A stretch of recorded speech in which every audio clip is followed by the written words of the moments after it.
Fala pessoal, tudo bom com vocês? Professor Gilmar aqui falando, saudade de vestir esse jaleco aqui, ó. Sabadão aí, eu de jaleco aqui, ó. Olha só que maravilha.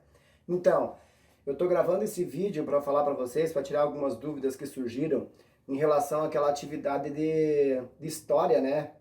Que falava sobre as leis abolicionistas. Então, lá na questão 3 está escrito assim: as leis abolicionistas decretadas entre 1850 e 1888 fazem parte de um processo de abolição da escravatura.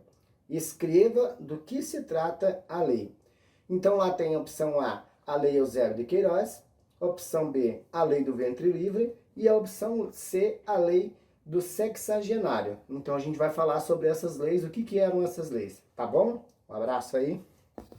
Então olha só, a primeira lei abolicionista que existiu no Brasil é a Lei Eusébio de Queiroz, de 1850. Essa lei, ela proibiu o tráfico negreiro. Então, ela proibiu que os navios negreiros trouxessem negros da África para serem escravizados no Brasil. Por um lado, isso foi muito bom, foi diminuindo aos poucos, né? Porque a gente sabe que sempre dão um jeitinho, né?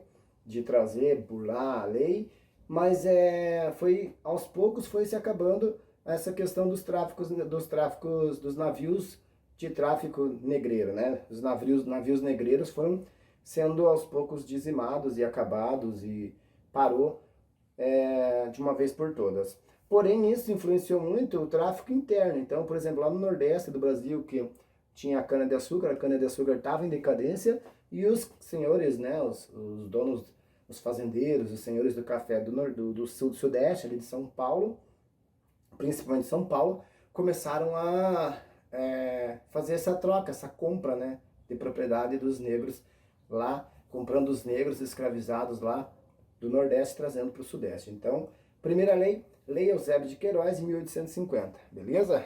Então, daí a segunda lei que existiu ali em relação à abolição da escravatura, né? Portugal continuava sofrendo muita pressão, porque o Brasil ainda era o único país do mundo que tinha a escravidão, foi a Lei Rio Branco, ou como nós conhecemos, a Lei do Ventre Livre, né? De 1871, que na verdade a lei era para dar liberdade para todos os escravos nascidos a partir dessa criação. Então, todas as crianças negras nascidas, né, na escravidão, a partir de 1871, eram para ser libertas.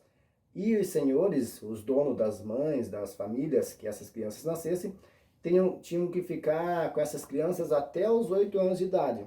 Aí quando essa criança fizesse 8 anos de idade, os senhores podiam pegar elas para trabalhar para eles ou entregar para o Estado a troca de uma indenização. Eles ganhariam uma indenização para entregar essa criança para o Estado e o Estado fazia o que bem entendesse com essa criança. Então, mais um avanço, aos poucos, né, foi diminuindo esse número de escravos em relação aos senhores feudais.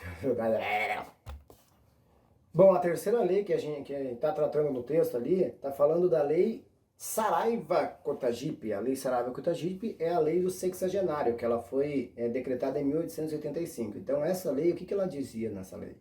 Que as pessoas a partir de 65 anos de idade estavam livres. Então, os escravos que sobrevivessem até os 65 anos de idade, sim, porque sobreviver, porque imagine você viver durante uma escravidão 65 anos da tua vida, fazendo um trabalho forçado, fazendo um trabalho, né, manual, braçal, né, não tinha, o bicho pegava naquela época, não tinha máquinas, não tinha, né, não tinha essa modernidade que nós temos hoje, né, então imagine você trabalhar durante 65 anos em regime de escravidão, apanhando, comendo pouco, sendo maltratado, sendo humilhado, trabalhando muito.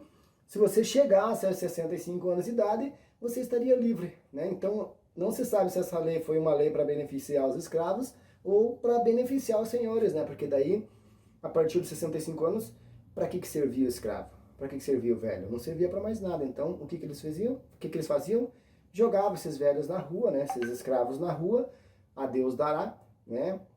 Porque o Estado não tinha nada para oferecer para essas pessoas. Então, os que sobreviviam estavam livres.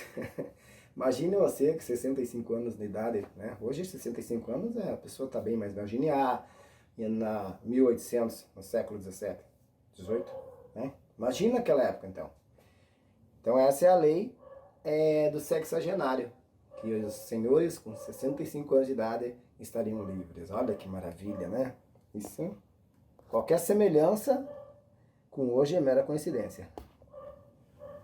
E agora vamos falar da lei derradeira, né? Que não está lá na pergunta, mas é a lei principal. Essa lei foi 13 de maio de 1888. A princesa Isabel, que era a princesa regente, já que o rei estava em Portugal, ela decretou